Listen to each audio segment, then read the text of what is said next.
या आठवड्यात घराबाहेर जाणारे सदस्य आहेत पंढरीनाथ कांबळे, आदेश बिग बॉस।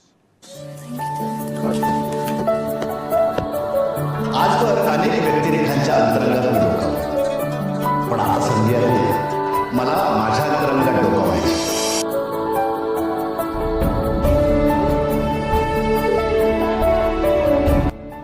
नॉमिनी तुम्ही कोणाला ठरवाल?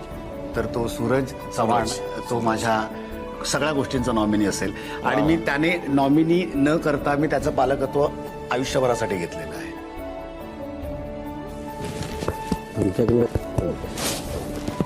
आपण इकडे सकाळची आठवण ए भावड्या